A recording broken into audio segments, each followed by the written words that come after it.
आपले 100 रुपये मास्तरकडे राहिले होते. तर गाईज मला नव्हतं माहित की पारोळ्याला येऊन असं होईल माझ्यासोबत. गावाच्या घोड्यावर.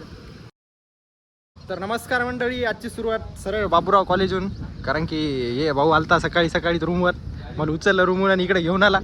याला फॉर्म भरता येत नाही म्हणून मला फॉर्म भरायला घेऊन आला. तर गाईज आता भाऊची मार्क लिस्ट घ्यायला आहे, मार्क लिस्ट घेऊन ॲडमिशन करायचं आहे. तर गाईज आता हे फॉर्म घेतलेला आहे नेमकाच भाऊचा. भाऊ हे फॉर्म घेऊन डायरेक्ट बाहेर येऊ लागला.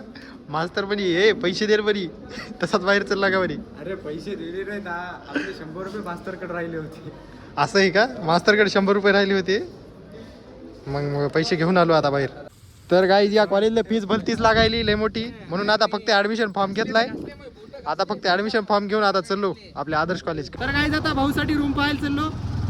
आज फोन आलता त्याचा, त्या बलखंडेल मला इथं सोडलं दीपकनं, भाऊ आपल्याला दीपक भाऊनं कॉलेजवर सोडलं. आता हे आलते कॉलेजवर, आता चाललो रूम पाहिलं. तर गाईज फायनली रूम पाहिलेली आहे. ही रूम आहे इकडं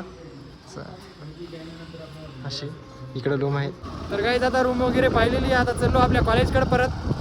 वारं सुटल्यावर मग आवाजच कमी येते व्हिडिओमध्ये, बाकी काय नाही. तर गाईज आता प्लॅन बनलाय पारोळ्याला जायचं. आता पाऊस आला म्हणून चाललो जरा आता पारोळ्याला. तर गाईज पारोळ्याला जाताच पाणी आलं.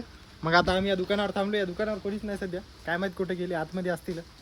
तर आता आपल्या फोनसाठी घेऊया एखादी, हे काय म्हणतात त्याला, कापड घेऊया. तर गाईज आता थोडं पाणी थांबलेलं आहे आणि या दुकानावर घेतली बघा आम्ही पन्नी, फोन टाकला याच्यामध्ये.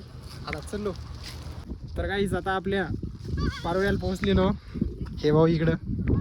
तर येता वेळेस काही तेवढा ब्लॉग काढणं नाही झाला कारण की पाऊस चालू होता. तर गाईज आपल्या पारोळ्यावर पोहोचलेलो.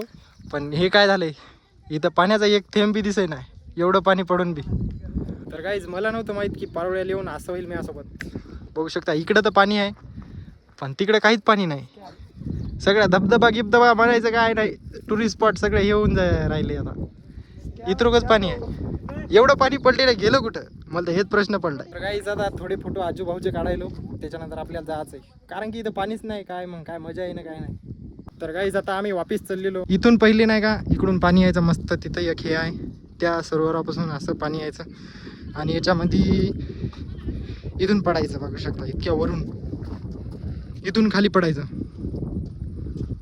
तर गाईज आता आम्ही तिथं खाली एक थंबनेलसाठी फोटो काढला आणि आता चाललो बघा. आता तिकडे खाली आम्ही लावलेली गाडी तिकडं. आता गाडी घेऊन जायचं आपल्या हिंगोलीला, कारण की एवढा आता लई टाइमपास झाला गाईज. आता किती वाजले रे, किती वाजले, 3 वाजले. तर 2:30 वाजून गेले, 3 वाजले. तर आतापर्यंत आम्ही इथं आलो नेमकंच, आणि इथं काय आम्हाला कॉन्टेंट भेटला नाही. काय मला वाटलं होतं की मस्त लगे पाणी वगैरे असेल, पण तिथं काय नव्हतं. चला जाऊ आता आपल्या होमटाऊन हिंगोलीला. तर गाईज आता चाललेलो बघा वापिस.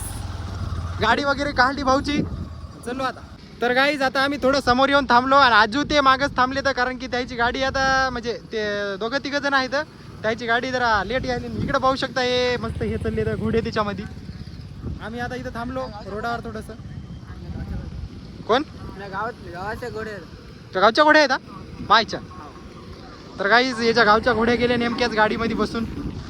तर गाईज आता आपल्या हिंगोलीमध्ये पोहोचलेलो. आता आम्ही आलो बघा NTC मध्ये, आणि आता प्लॅन झाला की सगळ्यांना कॅफेला जायचं. आता ते यायले तर आम्ही इथं थांबलो थोडंसं याच्यामध्ये. जवळ कुठंतरी कॅफे असला तर पाहू आता. तर आता ठरवलं आहे की कोणता तरी वैभव भाऊ आहे त्याच्या दुकानापाशी जायचं आहे आपल्याला. तिथं एक कॅफे आहे, त्या दुकानाला जाऊ, त्या कॅफेला जाऊ. तर भाऊनं काढली गाडी, चाललो आता. तर गाईज जसं की तुम्ही पाहू शकता मी आलो आता आपल्या कॅफेला, कॅफे रिओ. मीन भाऊ झालो सध्या, ते तर यायचे बाकीच आहेत अजून, ते मागच यायले तर आम्ही दिसत नाही द्यायला. तर गाईज आता आलो कॅफेमध्ये. तर गाईज सध्या जेवण आलेलं आहे, आपण जेवण करून आता जाणार आहे. तर गाईज आता वाजलेत 5, आता झालेलं आहे आमचं सगळं इथलचं. आता चाललो आम्ही कॉलेजवर. तर गाईज कॉलेजवर आलो आणि आपल्या भाऊने आपल्या BCS मध्ये स्ट्रीममध्ये ॲडमिशन घेतलेलं आहे. आता भाऊचे बरोबर लागणार आहे विषय नाही. आणि या भाऊने BSc मध्ये घेतलंय. कोणती BSc? कॅम्प्युटर. अरे बाप, मस्त नंबर 1. तर गाईज आता थोडा वेळ कॉलेजवर थांबतो आणि मग आपल्याला जायचं रूमवर. मग करतो व्हिडिओ एडिट आणि करतो अपलोड. तर आजच्यासाठी एवढंच, भेटूया पुढच्या ब्लॉगमध्ये. तुम्हाला जर आजचा ब्लॉग आवडला असेल तर फॉलो करा, आणि फॉलो म्हणजे सबस्क्राईब करा, आणि भेटू पुढच्या ब्लॉगमध्ये. बाय.